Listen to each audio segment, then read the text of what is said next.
Good Housekeeping is a multi-generational brand.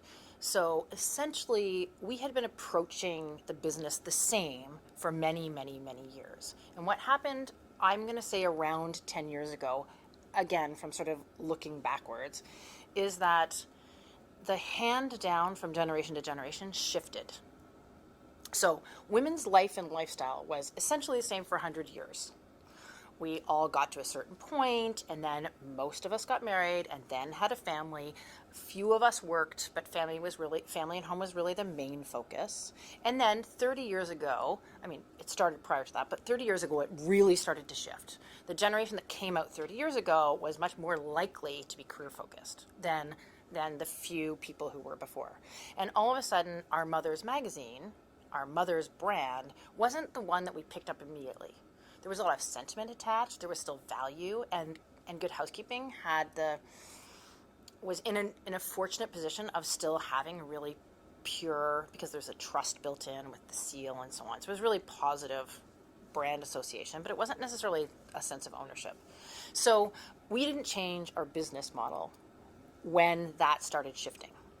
So what happened was that our core audience started to age up. And so when I came on board, we basically had a median that was older than it needs to be for the business to grow, really. The challenge really was, okay, so what's the new business model to reach the next generation if it isn't just the hand down from my mother to me, from my grandmother to my mother to me?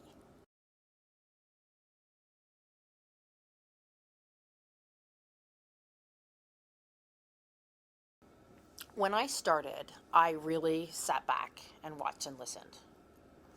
At the same time, reality is that when you're running a team, you can't completely be disengaged. You cannot do that. So it's challenging because then you start to become a part of what you're trying to change. That's challenging. But the other thing is that in a really established business, as much as anyone identifies the need for change, the need for change, recognizing and embracing that is much different from acting on it. So it is challenging, even though you've been brought in. What if you suggest a change that's not what was in someone's mind, of what needed to be changed? So it really does take time to build up that sort of the relationship to get to the point of making these big decisions.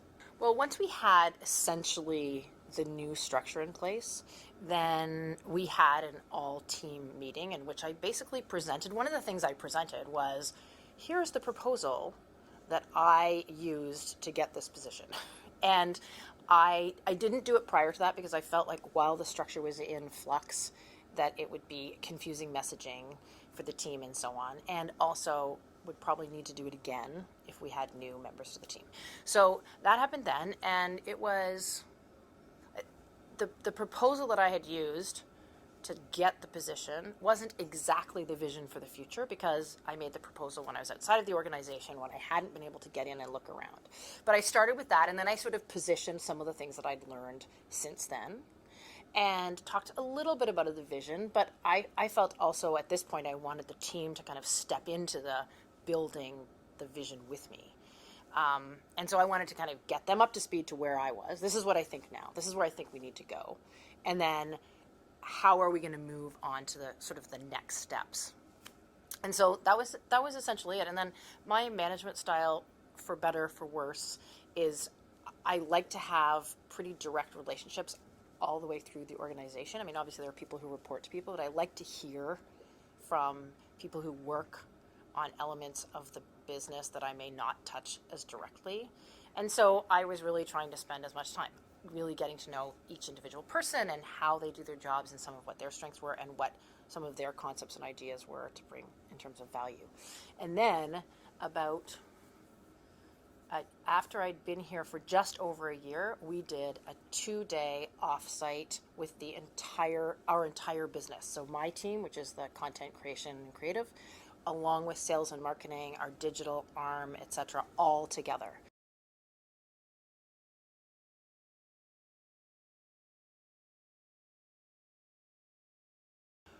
Well, I think you really have two choices. Either you get them off board, and sometimes that's not actually a choice that you can make for various reasons, or else you have to work at getting them up to speed. And sometimes that's the sort of one-on-one and bring them along.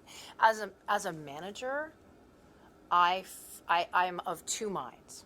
On one hand, what you want is like top performers in every role, helping you build what you're, sort of build towards the future growth, etc. That's the most ideal. Everyone is perfect. That's what you want.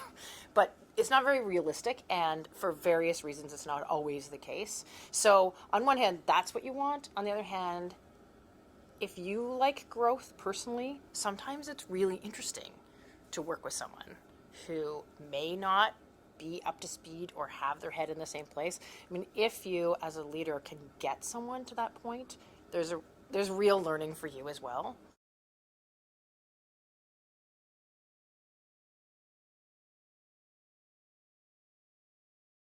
I really think the biggest challenge was mostly past tense. The internal resistance to change that I didn't expect. So you're really preparing the outside world for the change.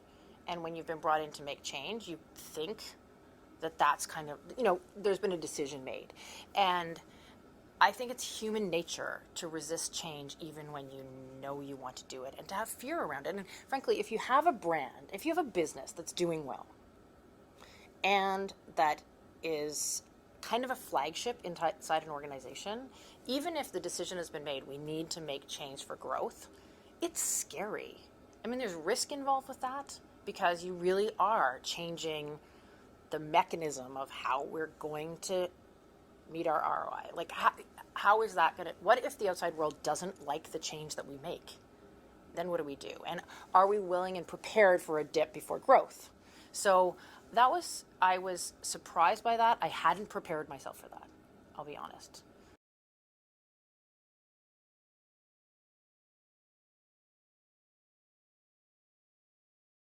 Well, one of the things that's amazing about Hearst as an organization is that management is very inclusive. And there's a culture of support across businesses and brands. Also, I was supported by having a coach who worked with me and worked with with the executive team and sort of helped me create a pathway to success with the team in terms of understanding that. Because at some point I was told, hey, look, it's a large organization, a lot of stakeholders. Part of your job is managing the executives.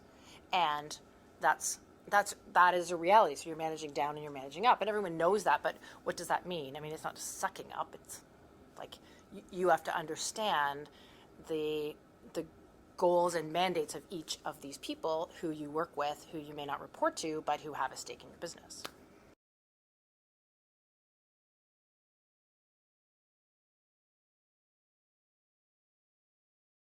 So one of the peers who I've had an opportunity to work with and also just have a sort of side relationship with made a comment to me recently, which I think is really interesting, and I hadn't thought of it this way. He was making a comment about trying to get things done and that feeling of you're banging your head against a wall because you're trying to create change and sort of the frustration that comes along with that. And I said, oh, but I feel like you get a lot of cover from the person you report to. And he said, I get 100% cover. That's totally amazing. And he said, but I ask for it every day. And I thought that was really interesting advice. You have to ask for cover, ask for support from the person you report to. And I think it's easy to go along and think, well, there's an expectation that I'll just do this. But then you're waiting for, like, I think maybe I've tended to do this, wait to make sure that it's okay. And obviously when you don't do that, I mean, that's another mistake I've made, which is I'm running this business and going out there, they've asked me to do things, I'm going to go out there and just do it. And it's sort of like figuring out how much you consult and how much you sort of take license. But I thought that was really interesting. Ask for the cover. Ask for the support. Ask for it, ask for it, ask for it.